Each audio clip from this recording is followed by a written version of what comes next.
outside the National Youth Theatre, and there's all these kids doing their vocal warm-ups, and I'm there bunking a day off school with my mum, and I was like, what are we doing, you know? And but she you know, saw the it in first you? day on set, I was like Sonny, I didn't know what a boom mic was. I didn't know what rolling meant. I didn't know anything, so I'm mouthing everyone else's lines. Patel. Yes, sir. I wish I was you. Oh, no, don't say that. I mean, I feel really blessed right now. I'm at the BAFTAs. I'm 18. It's just, I mean, I've been watching this on my sofa for years on end, and just to be here, it's just such an amazing experience for me, and I'm so lucky. And I'm nominated. I cannot believe it. I think the next person up in your category is at least twice as old as you. Twice. I mean, they're amazing. I mean, before I'd even contemplated being an actor, you know, Brad Pitt, Mickey Rourke, Sean Penn had been winning awards, and just to be in the same category as them is amazing. Everyone faces a stereotype. You can be a beautiful woman, and you're going to face a box. You know, I finished Slumdog, and that was the first film I'd ever done. And it was such a beautiful experience. And then I stepped out to an ocean of nothing. There was nothing there. You know, as a young 16, 17-year-old kid, you're like, okay, I want to get my teeth stuck into some more work. I'm ready. I've got a taste of it. And you had this huge, I remember interviewing you, like kind of situation like this right after Slumdog, and you were like a puppy. Like you had all this energy and you were hugely excited because you were part of this big, this was before the Oscar, you were kind of part of this big thing that was bound to get an award. Yeah, I mean, yeah, it was bigger than any single person. Individual, Yeah.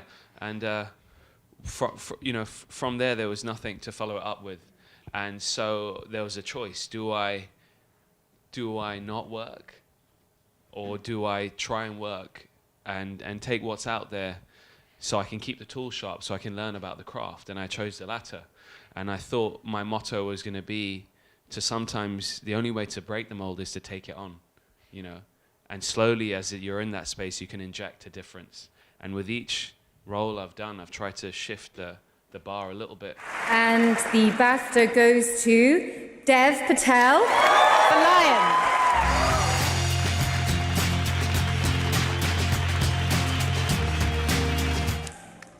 Wow, that just happened.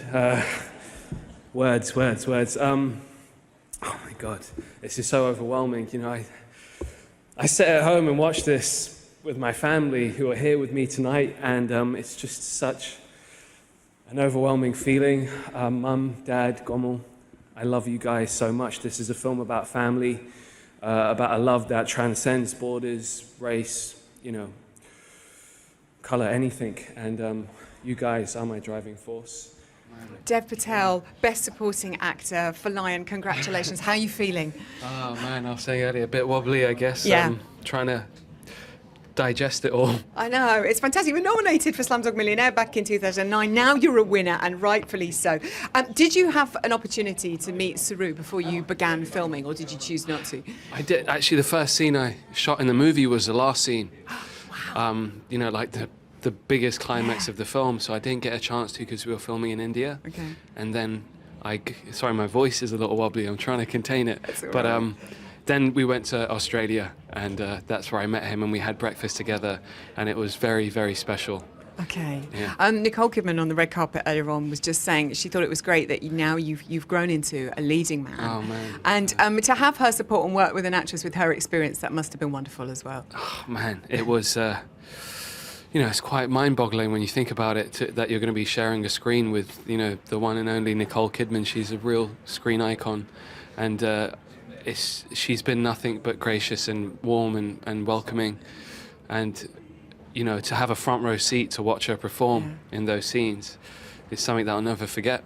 Is it hard to like see yourself transforming over Look, time? I got plucked. My mum saw an audition in the Metro newspaper.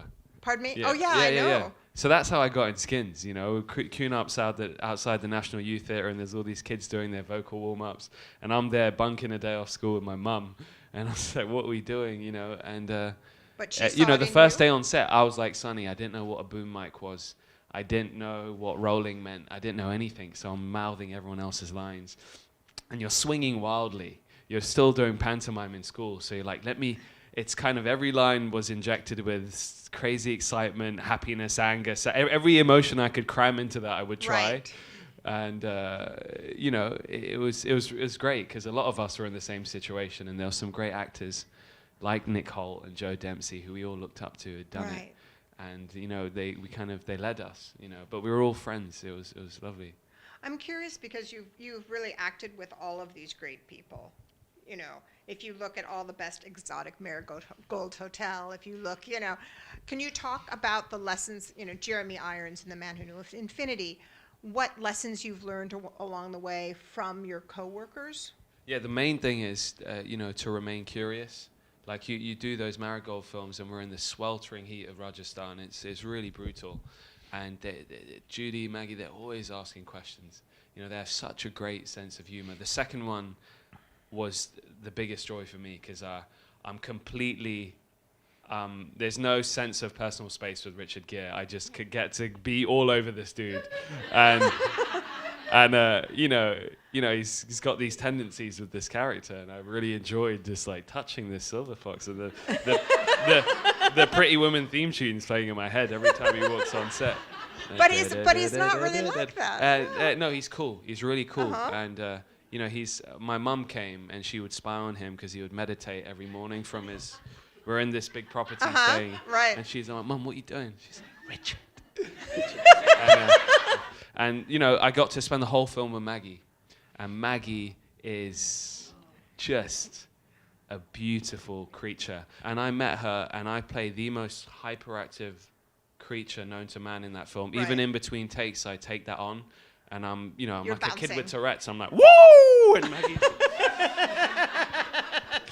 she's trying to nod off in between takes, and I'm screaming, trying to keep the energy up. Right. And she was so patient with me, and complete scene stealer. Like my character rambles, and then she says something, and just rips the scene away, just like that. Right. But she used to call me my second name's Patel, and she used to call me Petal, and so that was the thing. Morning, Petal, and she's just. And my mum again came to set one day, and this was the day that Maggie wasn't filming, and I had to do a big scene, so I'd left her back at the hotel, and I gave my mum strict instructions. I was like, do not ask Maggie for pictures. Just leave her alone, let her relax. It's her one day off. Right. And I come back home, and I look at my mum's camera to see what she's been up to, and she's done a whole photo shoot with Maggie, like, in this location, that location. And I went to set the next time. I'm like, Maggie, I'm so. She's like, shut up, your mum's lovely. And I was like, oh, thanks. She's seriously. And so let's go through the list. I mean, Judi Dench. You kind of feel like it's like the All Stars. Judi Dench, those movies Bill are Nye, like you sit Tom there and you're Wilkinson. just like it's you're in this yummy setting. Yeah. In Rajasthan, and the hotel, the colors are beautiful, and then every actor is just like Yeah, they are. They're just. It's so effortless, man, and they're just so cool. They're awesome, and I don't know. I love the whole experience. You wake up in the morning and you see Maggie and Judy having tea, and peacocks running by, and you're just like, God, this is crazy. Is this actually happening? And you're doing these scenes, and I'm the guy that has to be this kind of awkward showman, and he has these really big dreams, but everything keeps going wrong all the time. And you go out and you see these faces, and they're all willing you on. They're all willing you on to go on, you can do it. And it's a really nice feeling.